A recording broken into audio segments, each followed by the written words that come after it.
नमस्कार।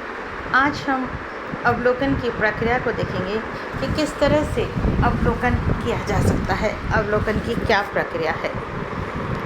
अवलोकन द्वारा तथ्यों का संकलन करते हुए व्यवस्थित प्रक्रिया को सावधानी के साथ अपनाया जाना आवश्यक है, जो अवलोकन को एक पक्षीय व अभिनतिपूर्ण होने से रोकती है। वह अवलोकनकर्ता का अपना कार्य सही ढंग से करने में भी मदद करती है। इस प्रक्रिया को सामान्यतः हम निम्न ढंग से स्पष्ट कर सकते हैं। सबसे पहले अवलोकनकर्ता जब अपने क्षेत्र में जाता है तब उसके सामने पहली समस्या घटनाओं के चुनाव की होती है कि किन घटनाओं का अवलोकन किया जाए, क्योंकि सभी घटनाओं का अवलोकन करना प्राय संभव नहीं होता है। और यदि ऐसा करें तो बहुत अधिक समय लगेगा और हम अपने विषय से संबंधित घटना का चुनाव भी नहीं कर पाएंगे। घटना का चुनाव प्राय हमारे अध्ययन विषय व अवलोकनकर्ता के अपने स्वयं के स्वविवेक पर निर्भर करता है।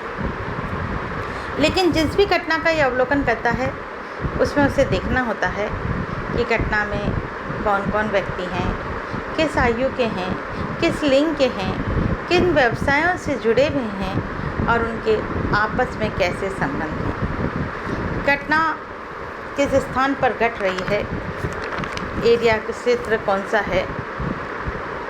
फिर घटना से जुड़े व्यक्ति परस्पर किस प्रकार का व्यवहार कर रहे हैं, क्यों कर रहे हैं, व उनके व्यवहारों का दूसरों पर क्या प्रभाव पड़ रहा है। फिर घटना कितने समय तक रही, अथवा यदि घटना बार बार घटती है तो उसकी आवृत्ति क्या रहती है, वह कितने कितने समय रहती है। दूसरी चीज़, अवलोकनकर्ता व अवलोकित व्यक्तियों में संबंध पूरी अवलोकन प्रक्रिया को प्रभावित करते हैं। अवलोकनकर्ता अपना वास्तविक उद्देश्य प्रकट करता है या नहीं, ये परिस्थितियों पर निर्भर करता है।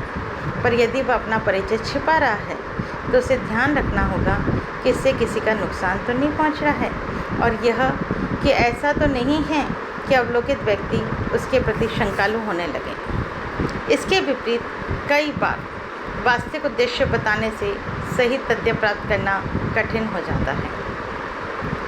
अवलोकनकर्ता को बहुत ही तेज़ी से गहरे संबंध नहीं बनाने चाहिए, मतलब लोगों के साथ बहुत अधिक घुलना मिलना नहीं चाहिए, बल्कि धीरे धीरे अपने संबंधों को विकसित करना चाहिए। उसे भावना प्रधान विषयों पर तब तक बात नहीं करनी चाहिए जब तक कि अवलोकित व्यक्ति उस पर अपना विश्वास न करने लगे, या दूसरे शब्दों में यह कहें कि वह जब अपने अच्छे संबंध न बना लें तब तक ऐसे विषयों पर बातचीत नहीं करनी चाहिए, क्योंकि इसके अभाव में हमारे जो उत्तरदाता हैं वह खुलकर हमसे बात नहीं कर पाएंगे। व्यवस्थित अवलोकन में चूँकि अवलोकनकर्ता के पास अनुसूची आदि होती है, इसलिए इसे छिपा पाना कठिन होता है कि वह तथ्य संकलित कर रहा है। ऐसे समय में उद्देश्य को प्रकट करना आवश्यक होता है। कई बार अवलोकनकर्ता की उपस्थिति हमारे अवलोकित की हुई घटना के व्यवहार को भी बदल सकती है। जैसे बच्चों के बीच बड़ों के आ जाने से पर्दे के पीछे छिपकर बैठना कोई बढ़िया समाधान नहीं है, क्योंकि तब ये उत्सुकता रहती है कि पर्दे के पीछे क्या है। इसकी अपेक्षा, जैसा कि कुछ अध्ययनों से पता चलता है कि यदि अवलोकित यह अनुभव करने लगे कि अवलोकनकर्ता से न कोई खतरा है, न हस्तक्षेप होने की आशंका, वह धीरे धीरे उसकी उपस्थिति के प्रति उदासीन होने लगते हैं। ऐसी स्थिति में उनके व्यवहारों में स्वाभाविकता आने लगती है, क्योंकि लंबे समय तक जब किसी व्यक्ति को हम अपने बीच में पाते हैं और हमें लगता है कि यह व्यक्ति हमारे कार्यों में किसी प्रकार की बाधाएं उपस्थित नहीं कर रहा, हमें कोई विशेष उससे खतरा नहीं है, तब हम बहुत ही सामान्य से व्यवहार करने लगते हैं। तथ्यों का अंकन कैसे किया जाएगा, ये इस पर निर्भर करता है कि अवलोकनकर्ता किस प्रकार का अवलोकन कर रहा है। व्यवस्थित अवलोकनों में अवलोकनकर्ता घटना का क्षेत्र में ही अनुसूची या प्रश्नावली में तथ्य लिखता चलता है, पर सरल अवलोकन में यह हो सकता है कि उसी समय तथ्य लिखने पर स्थिति की स्वाभाविकता भंग हो जाए, तथ्य छूटने का खतरा भी रहता है। तो ऐसे समय में जो उचित रहता है वह यह कि उस समय केवल हम मुख्य बिंदु अंकित कर लें, फिर समय मिलते ही विस्तृत रिपोर्ट तैयार कर लें। इस तथ्यांकन में अवलोकनकर्ता को घटना की साथ साथ अपनी टिप्पणियाँ व व्याख्याएँ भी देनी चाहिए। ये स्पष्ट करते हुए कि कौन सी अवलोकित स्थिति है व कौन सी उसकी व्याख्या, ताकि कुछ समय के बाद पुनः देखने पर पूरी घटना ध्यान में आ सके। अवलोकन के दौरान तथ्यों का अंकन होने के साथ साथ उनकी जांच भी जरूरी होती है, ताकि उनकी परिशुद्धता का पता लगाया जा सके। जांच का एक तरीका अवलोकन के साथ साथ साउंड रिकॉर्डिंग करना भी है, पर व्यवहार में प्राय यह कठिन होता है।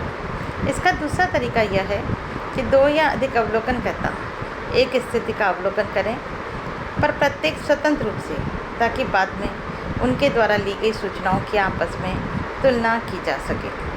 जांच का एक महत्वपूर्ण तरीका स्वयं अवलोकित व्यक्ति भी हो सकते हैं, पर यह तभी हो सकता है जब अवलोकनकर्ता के साथ उनके ऐसे संबंध स्थापित हो जाएं कि उनके विश्वास में लिया जा सके और वे भी अपनी निष्पक्ष राय दें।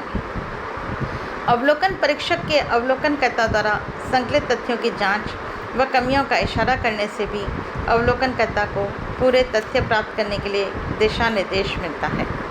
अवलोकन में वस्तुनिष्ठता व विश्वसनीयता बनाए रखने की समस्या प्रमुख होती है। सहभागिक अवलोकन में ये समस्या अधिक होती है, क्योंकि मित्रता की स्थिति कई बार अवलोकनकर्ता को कोई पक्ष विशेष लेने की भावना पैदा कर देती है। इससे बचने का तरीका यह है कि यह कहने की अपेक्षा कि अवलोकित ने ठीक किया, अवलोकनकर्ता यह व्याख्या करे कि उसने ऐसा क्यों किया। इससे उसे तटस्थ ढंग से घटना को देखने का मौका मिलेगा। उसे अवलोकित समूह के आंतरिक झगड़ों में पड़ने से बचना चाहिए। कभी कभी अवलोकनकर्ता किसी घटना या व्यवहार को देखते देखते इतना अधिक अभ्यस्त हो जाता है कि वह उन्हें ज्यों का त्यों स्वीकार करने लगता है। इससे बचाव का तरीका यह है कि उसे कुछ समय के अंतराल में अपनी पिछली रिपोर्ट भी पढ़ते रहना चाहिए। इससे उसे अपनी दुर्बलताओं, अधूरे तथ्यों आदि की जानकारी होगी और वह अपनी कमियों को सुधार सकता है। यह भी आवश्यक है कि अवलोकनकर्ता को बीच बीच में विश्राम मिलता रहे, ताकि थकान उसे कार्य के प्रति उदासीन न बना दे।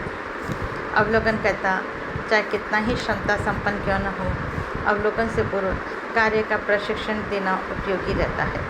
इस अध्ययन के उद्देश्य बताने के साथ साथ तथ्य अंकित करने के तरीके, अवलोकन की श्रेणियों, पालन किए जाने वाले नियमों आदि के संबंध में बताया जाता है, ताकि वह तथ्यों में हेरफेर न करे, वस्तुनिष्ठ रहे व घटनाओं की कारण सहित व्याख्या कर सके। उसे अवलोकन में आने वाली व्यवहारिक घटनाओं की भी जानकारी दी जाती है, ताकि वह सभी संभावित स्थितियों के लिए मानसिक रूप से तैयार हो सके। इस प्रकार प्रशिक्षण अवलोकनकर्ताओं को अपना उत्तरदायित्व सही ढंग से निभाने के लिए तैयार करता है।